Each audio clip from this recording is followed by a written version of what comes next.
Banyak, tapi tiap hari kita disuruh tepuk tangan. Makin banyak, sukses. Makin dekat ke presiden tuh yang mau ditangkap itu. Dan kita harus tepuk tangan, ini sukses. Jangan hidup di sini. Masih ada 2 negara boleh tempat hidup sekarang. Korea Utara sama Tiongkok sana. Dia dibayar kok. Maling lagi. Sudah dibayar maling lagi. Rasi kita curiga kepada negara. Negara ini harus dicurigai. Unnecessary evil. Negara itu sinful sebetulnya. Negara itu semacam kejahatan yang terpaksa kita hadirkan. Karena kita ingin mencapai tujuan dan cita-cita lain. Maka kecurigaan kepada negara, upacara dari rakyat demokrasi. Jadi kalau ada negara nggak mau dicurigai, jangan hidup di sini. Masih ada 2 negara boleh tempat hidup sekarang. Korea Utara sama Tiongkok sana. Jangan di sini. Ini udah berubah. Indonesia sudah berubah, Pak.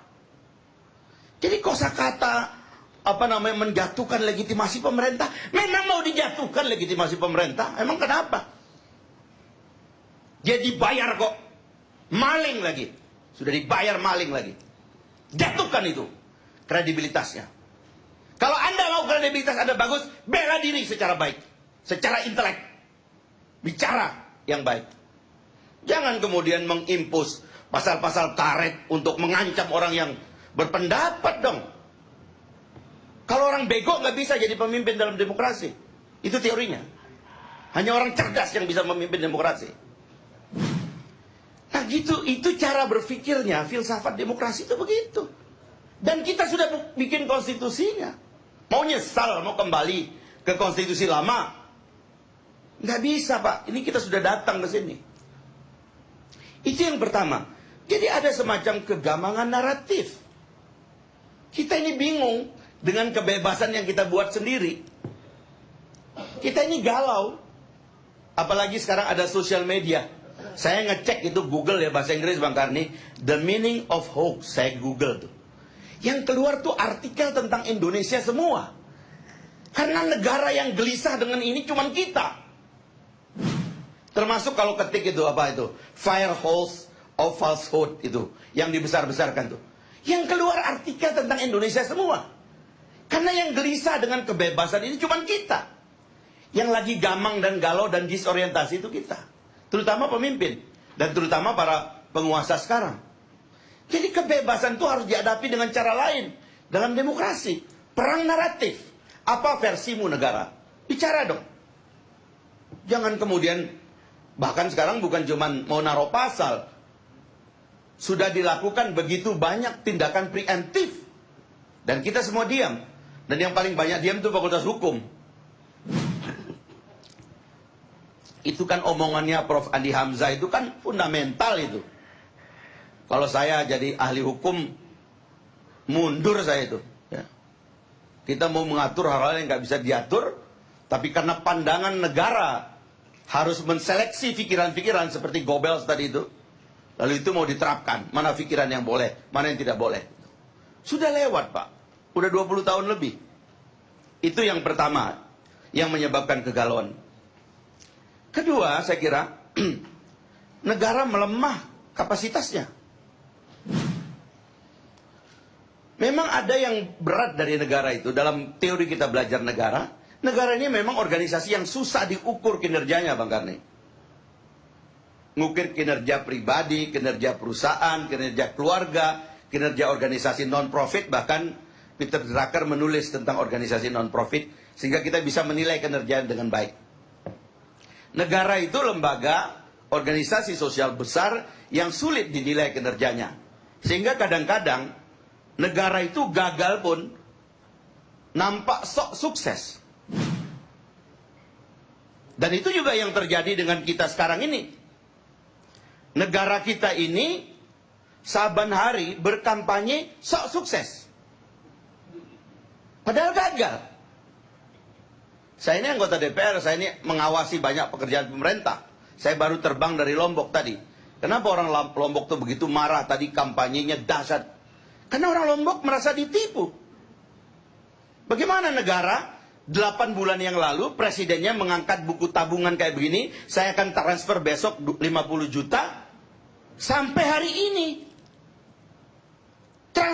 ditransfer. Begitu datang ke bank nggak boleh dicairkan. Harus bentuk kelompok. Kelompoknya nanti asesmennya dari Jakarta. Harus ada rekomendasi ini. Ini bencana, orang lagi susah. Duitnya transfer aja, kenapa sih? Untuk maling aja gampang kok. Untuk rakyat susah. Jadi negara ini kapasitasnya rendah, tapi saban hari memake up dirinya seolah-olah sukses. Dan termasuk gagalnya itu adalah gagal menghadapi narasi, Bang Karni.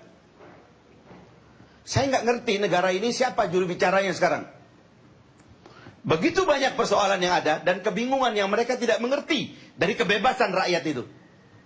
Mereka nggak punya juru bicara. Amerika Serikat tadi yang diceritakan oleh Bung Arya itu ada press secretary yang melayani media 24 jam. Bicara seperti ini tiap hari. Ada isu apa jawab, ada isu apa jawab. Dia tenangkan masyarakat tiap hari, dia jawab. Kalau ada hoax di tengah masyarakat, dia jawab saat itu juga. Sehingga hoax itu kemudian gak harus dihukum. Sekarang cuma orang bilang idiot, masuk bui. Itu yang terjadi sekarang. Dan sekarang mau dikriminalisasi dengan terorisme. Sehingga kebebasan kita berpikir ini akan dihambat. Tidak boleh ngomong ini, tidak boleh melakukan itu, dan seterusnya. Sekarang sumber masa depan kita apa kalau bukan kebebasan?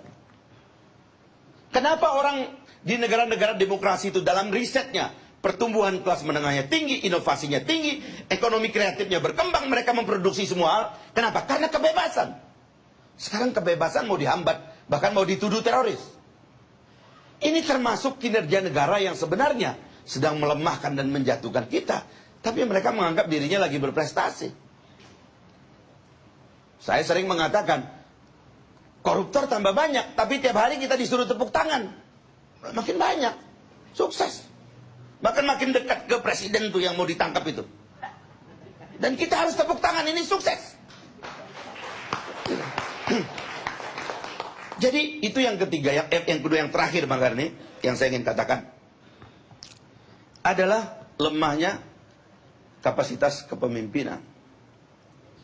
Terus terang, pidato terakhir Pak Jokowi di Jogja itu sebetulnya adalah puncak dari ditunjukkannya kepada kita bahwa kepemimpinan presiden lemah. Apa sih susahnya menjelaskan siapa diri Anda sehingga Anda nggak dicurigai macam-macam sama rakyat? Hak rakyat tuh tahu siapa kamu. Siapa bapak kamu, apa ideologi kamu, apa sejarah kamu. Begitu rakyat inginnya kepada presiden. Memang kenapa? Yang milih kita, rakyat yang bayar pajak. Jelaskan kepada rakyat, ini saya. Jelaskan fitnah, ini warna saya. Ini buku yang saya pernah tulis. Ini pikiran saya. Mari kita berdiskusi, mari kita berdebat. Susahnya apa? Terus menggunakan podium publik untuk mengatakan saya akan lawan. Yang mau lawan apa? Yang mau dilawan pikiran. Bagaimana orang yang tidak punya pikiran melawan pikiran?